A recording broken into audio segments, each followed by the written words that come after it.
নিজে বলতাম যে সরকার এত নিপীড়ন চালাচ্ছে, এই সরকার পতনের পর অনেক ভয়াবহ ঘটনা ঘটতে পারে, সরকারকে ওয়ার্ন করার চেষ্টা করতাম। আপনার নিশ্চয়ই মনে আছে যে ফ্যাসিস্ট আওয়ামী লীগ সরকারের যারা মন্ত্রী তারাও বলতো আমরা ক্ষমতায় না থাকলে ঘরে ঘরে ঢুকে ঢুকে আমাদেরকে মেরে ফেলাবে, এরকম কথা বলা হতো না? হাজার হাজার ছাত্র জনতাকে হত্যা করেছে, সেই পুলিশ কি ওই মরাল কারেজটা থাকে? আজ আমরা যাকে অতিথি হিসেবে পেয়েছি এবং এই বিশেষ অনুষ্ঠানে আপনাদের স্বাগত জানাচ্ছি, তিনি প্রফেসর আসিফ নজরুল। এই মুহূর্তে যে তিনি সরকারের একজন উপদেষ্টা, তিনি সরকারের সঙ্গে রয়েছেন, সেই আসিফ নজরুলকে আমরা সঙ্গে পেয়েছি। প্রফেসর আসিফ নজরুল, আপনাকে আমাদের সাথে পেয়ে আপনাকে আমাদের কৃতজ্ঞতা জানাই। আমাদের সাথে আরো থাকছেন জনাব শামীম ওসমান। জনাব শামীম ওসমান, আপনাকে আমাদের অনুষ্ঠানে স্বাগত জানাই। শামীম ওসমান, আপনাকে আমি প্রথম প্রশ্নটি করতে চাই, আপনাকে আসলে দেশ থেকে চলে যেতে হয়েছিল, অবস্থাটা কিরকম সেটা দিয়ে যদি আমরা আসলে শুরু করি। খালেদ ভাই, আপনাকে ধন্যবাদ। ইট ইজ ট্রু যে আমাকে দেশ ছেড়ে যেতে হয়েছে এবং আমি যে দেশ ছেড়ে গেছি সেটা জাতির পিতার কন্যা মাননীয় প্রধানমন্ত্রীর একবার না কয়েকবারের নির্দেশের পরিপ্রেক্ষিতে, এবং আশা করি যে আমরা বিতর্ক না যেয়ে আমরা সত্য কথাটা বলার চেষ্টা করব। আমাদের অনেক প্রশ্ন আছে, আপনি যদি একটু সংক্ষেপে বলতেন, আমাদের আসলে প্রশ্নের শুরু শেষ নাই, এত প্রশ্ন আপনার কাছে, সেই সম্পর্কে আমরা একটু আপনাকে শুনবো। আমরা তার আগে একটু প্রফেসর আসিফ নজরুলকে একটু শুনতে চাই। আপনার কাছ থেকে একটু জানতে চাই যে গুম খুন নিয়ে অনেক ধরনের কথা হচ্ছে, এখন বলা হচ্ছে জাতিসংঘের তালিকা, নানা ধরনের কিছু। আমার প্রশ্ন শুধু মানে বিভিন্ন সময় দেখা গেছে যে আওয়ামী লীগের নেতৃবৃন্দের উপর, এমনকি শেখ হাসিনার উপর অনেক আক্রমণ হয়েছে, যে আক্রমণ আসলে প্রাণঘাতী ঘটেছে। এরকম একটি আক্রমণের কথা আসলে জনাব শামীম ওসমান এরকম বললেন। আপনার কাছে কি মনে হয় যে এই আক্রমণগুলির কারণ কি? মানে আওয়ামী লীগের উপর এত কার আক্রোশ যে 2001 সালের 16 জুন এটার মধ্যে শামীম ওসমানের জনসভার মধ্যে বোমা মারতে হবে, 2004-এর 21 আগস্ট দলীয় অফিসে কিবরিয়া সাহেবের মারতে হবে, আসানুল্লাহ মাস্টারকে মারতে হবে, মানে এটা কার আক্রোশ? আমরা অনেক সময় শুনেছি যে বিএনপি ক্ষমতা থাকলে বিএনপি বলে যে এটি আসলে আওয়ামী লীগরা নিজেরা করে। আপনার মতামত একটু শুনতে চাই মূল গুম খুনে যাওয়ার আগে। আপনি যে সমস্ত ঘটনা বলেছেন এগুলি সবই অত্যন্ত দুঃখজনক, এবং আমরা বিভিন্ন সময় আমাদের বিভিন্ন উপদেষ্টারা এসবের বিপক্ষে কড়া বক্তব্য রেখেছি, সরকারের পক্ষ থেকে বক্তব্য রেখা হয়েছে। তবে খালেদ, আপনাকে আমি একটু বিনয়ের সাথে একটা কথা বলি। যখন আমি আপনার টক শো করতাম, যখন আমি এই সরকারের আচারের কথা বলতাম, আমি কিন্তু নিজে বলতাম যে সরকার এত নিপীড়ন চালাচ্ছে, এই সরকার পতনের পর অনেক ভয়াবহ ঘটনা ঘটতে পারে, সরকারকে ওয়ার্ন করার চেষ্টা করতাম। আপনার নিশ্চয়ই মনে আছে যে ফ্যাসিস্ট আওয়ামী লীগ সরকারের যারা মন্ত্রী তারাও বলতো আমরা ক্ষমতায় না থাকলে ঘরে ঘরে ঢুকে ঢুকে আমাদেরকে মেরে ফেলাবে, এরকম কথা বলা হতো না খালে? তো আমরা যেই অরাজকতার শঙ্কা করছিলাম আওয়ামী লীগের 15 বছরের অপশাসনের কারণে, মানুষের প্রতি অকথ্য নিপীড়ন নির্যাতনের কারণে, মানুষের মুখ বন্ধ করে রাখার কারণে, এটার আউটবার্টস হিসাবে আমরা যতটুকু খারাপ অবস্থা আশঙ্কা করেছিলাম, আপনাকে বিনয়ের সাথে বলি ততটা খারাপ অবস্থা হয় নাই। খারাপ অনেক কিছু ঘটেছে, ততটা খারাপ কিছু হয় নাই। তারপরও যেগুলি খারাপ কিছু ঘটেছে সেখানে আমাদের সরকারের কিছু ক্ষেত্রে ব্যর্থতা থাকতে পারে, অবশ্যই আমরা ব্যর্থতা থেকে শেখার চেষ্টা করছি। আপনাকে একটা এক্সাম্পল বলি, আদালত প্রাঙ্গণে যখন হামলার ঘটনা ঘটলো তখন এটা তো আসলে দেখার কথা হচ্ছে ধরেন স্বরাষ্ট্র মন্ত্রণালয়, কিন্তু আমাদের এখানে অনেকে মনে করি কি, যেহেতু আমি আইনমন্ত্রী, তো আইন শৃঙ্খলা পরিস্থিতি হচ্ছে আমার না রে ভাই। তারপরও আমরা একসাথে কোঅর্ডিনেটেড ওয়েতে কাজ করি, সব ব্যর্থতার ক্ষেত্রে যৌথ দায়িত্বের অংশ হিসাবে আমারও দায়িত্ব আছে, কিন্তু আলাদাভাবে এককভাবে এটা আমার মন্ত্রণালয় দেখার বিষয় না। তখন আমি স্বরাষ্ট্র মন্ত্রীর সাথে কথা বলে আমরা অনেক ইনোভেটিভ টেকনিক বের করা শুরু করলাম যে কি করব, মানুষ এত ক্ষুব্ধ। আমি যখন জিজ্ঞেস করলাম স্বরাষ্ট্র মন্ত্রণালয়কে যে মানুষ যেভাবে মারতে আসছে আপনারা ঠেকান না কেন? বলে পুলিশ ঠেকাতে গিয়েছিল, তখন তো পুলিশের মরাল কারেজ ছিল না, যারা মারতে এসছে তারা পুলিশকে অকথ্য গালাগালি করে বলছে তোরা শেখ হাসিনার পুলিশটা মাইরা তোদেরকে ঝুলায় রাখবো, আমাদের ধাক্কা দিস। মানে পুলিশের তো তখন মরালিটি নাই। কিছুদিন আগে পুলিশের বাহিনীর সদস্যরা হাজার হাজার ছাত্র জনতাকে হত্যা করেছে, সেই পুলিশ কি ওই মরাল কারেজটা থাকে? তখন আমরা বিভিন্ন পদ্ধতি বের করা শুরু করলাম। আমি বললাম আচ্ছা ঠিক আছে, আমাদের যারা বিচারকরা আছে ওনাদেরকে রিকোয়েস্ট করলাম যে আপনারা তো যে কোনো সময় ইচ্ছা করলে শুনানি করতে পারেন, তাহলে সকাল 7টায় শুনানি করেন। মানুষ তো সকাল 7টায় জড়ো হবে না। আপনি দেখবেন আনিসুল হক সাহেব এবং সালমান এফ রহমান ওনাদের পরে শুনানিটা সকাল 7টায় হয়েছিল, কেউ ওনাদেরকে মারে নাই। এরকম আমরা বিভিন্ন রকম ভাবে অ্যাড্রেস করার চেষ্টা করছি, সব আপনাকে বলতে পারবো না। প্রতিনিয়ত সেটা নিয়ে আমরা ভাবি, আমরা উপদেষ্টা পরিষদ সদস্যরা বসি, সবাই চেষ্টা করে। কিছু জিনিস আমরা করতে পারি না, কারণ আপনি বিপ্লব পরবর্তী সময়ে মানুষের অনেক অন্য ধরনের এক্সপেকটেশন থাকে, এত বছরের রাগের আউটবার্টস থাকে। এখনকার গুম খুন নিয়ে আপনি আসলে কি বলবেন, যে সরকার সরকারের জায়গা থেকে এটি বারবার অস্বীকার করা হচ্ছে, কিন্তু এটি একটি বাস্তবতা। এই বাস্তবতাকে শামীম ওসমান কিভাবে দেখে, আমাদের যদি খুব সংক্ষেপে একটু বলতেন। আমি আপনার প্রশ্ন উত্তরটা দেওয়ার আগে আমি আমাদের গর্ব করার কয়েকটা বিষয় বলতে চাই। আজকে ট্রু, এই দেশটা তো আমার আপনার সবার, ফারুক ভাইয়ের সবার, আমাদের দেশ। এখানে আমাদের বাচ্চারা ভবিষ্যতে থাকবে, বড় হবে।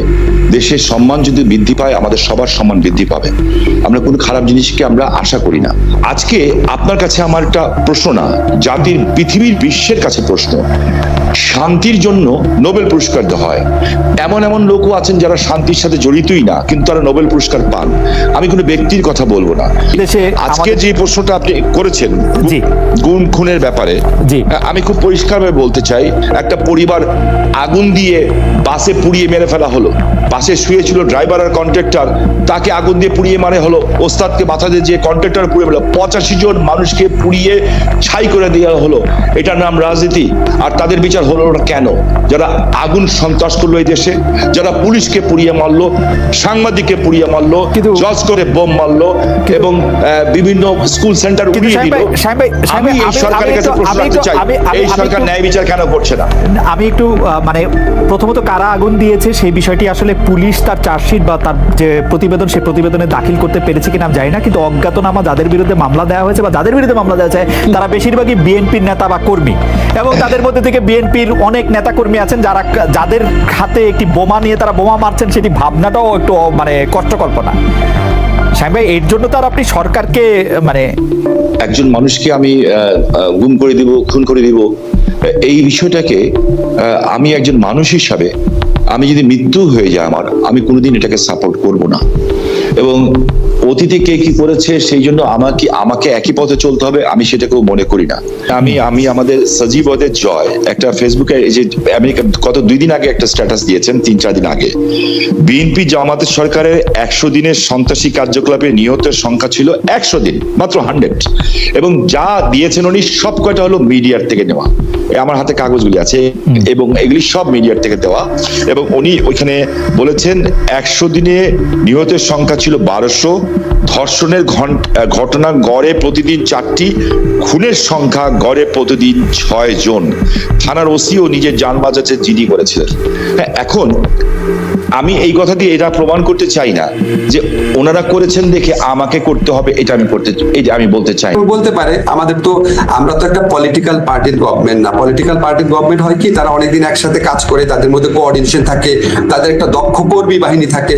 আমরা তো কেউ কারোর সাথে আগে কাজ করি নাই, আমরা সবাই একসাথে নতুন করে আসছি। আমাদের এটি আমার মনে হয় যে এই বক্তব্য পরিষ্কার। জনাব শামীম ওসমান, আমাদের প্রশ্ন ছিল যে আপনার গত 4 বা 5 বছরে এরকম কোনো বিষয়ে আর মনে হয়েছে কিনা বাংলাদেশে এই গুম খুনের বিষয়ে কোনো আর প্রশ্ন তোলা যেতে পারে? জনাব শামীম ওসমান, আপনার নিশ্চয়ই মনে আসে একরামুল বলে চট্টগ্রামের একজন কাউন্সিলর, তার মেয়ে যখন বলছিল বাবা তুমি কান্না করছো যে, এবং তারপরে যখন তাকে গুলি করে হত্যা শব্দ আমরা শুনলাম, সেই সময়ের মধ্যে কিন্তু আমরা অনেকেই বলছিলাম যে এইখানেই এটি শেষ হওয়া উচিত, কিন্তু এটি আসলে শেষ হয় নাই। জনাব শামীম ওসমান, আমি আপনার সাথে 100% একমত। আমি কোনো অবস্থাতে একজন মানুষ হিসাবে, পৃথিবীর 800 কোটি মানুষ যদি চায় একজন মৃত মানুষকে জাগিয়ে তুলবে, তা তো জাগিয়ে তুলতে পারবে না, তাই না? তো একজন মানুষকে আমি গুম করে দিব, খুন করে দিব, এই বিষয়টাকে আমি একজন মানুষ হিসাবে, আমি যদি মৃত্যু হয়ে যায় আমার, আমি কোনোদিন এটাকে সাপোর্ট করব না। এবং অতীতে কে কি করেছে সেই জন্য আমাকে একই পথে চলতে হবে, আমি সেটাকেও মনে করি না। আমরা যেটা চোখে দেখবো এবং যেটা বুঝবো সত্য, আমরা সেটাকেই বিশ্বাস করব এবং সেটাকে বিশ্বাস করা উচিত। আমি আপনাকে একটা জিনিস স্পেসিফিক্যালি বলতে চাই খুব পরিষ্কারভাবে, আমি একজন হিউম্যান বিং হিসাবে আমি কোনো ধরনের হত্যাকাণ্ডকে আমি সমর্থন করি না এবং করা উচিত, তাহলে আমি মানুষ হিসেবেই গণ্য হব না। এখানে একটা লিস্ট আছে আমার কাছে, বিশাল লিস্ট। আমাদের IB Rahman, SM Kibria, Asadullah master, Momtaz ভাই, গোপাল কৃষ্ণ মুহুরী, অধ্যাপক হুমায়ুন আজাদ, অধ্যাপক ইউনুস, এরকম দেশ বরেণ্য ব্যক্তিদের নামের লিস্ট আছে আমার কাছে এখানে প্রচুর, যেগুলি, এবং ইভেনচুয়ালি ফারুক ভাইদের সময় ব্রিটিশ হাই কমিশনার যখন শাহজালাল বাবার মাজারে গেছিলেন না, ওনার কিন্তু- উপরে বম ব্লাস্ট হয়েছিল, ওখানে কিন্তু মানুষ কিন্তু মারা সাহেব, গেছিল। কিন্তু সাহেব, এখন আপনি কিন্তু বলতে আপনি চাচ্ছেন কিন্তু বিএনপির sanction আমল কেন? থেকে আসতেই পারতেছেন না, আপনি বিএনপির আমলেই থাকতেছেন, আপনি এই আমলে আসেন। আজকে আপনাদের দুজনের কাছ থেকে আমি আজকে যত পজিটিভ কথা একটু শুনেছি, শেষ করে দিই, একটু শেষ করে দিই ভাইয়া। পজিটিভ কথা শুনে, Last second। কিন্তু প্রশ্ন যে আপনার মনে হয় কিনা তত্ত্বাবধায়ক সরকার বেশিরভাগ মানুষ চায়, বা নিরপেক্ষ সরকারের অধীনে নির্বাচন বেশিরভাগ মানুষ চায়, আপনার মনে হয় কিনা?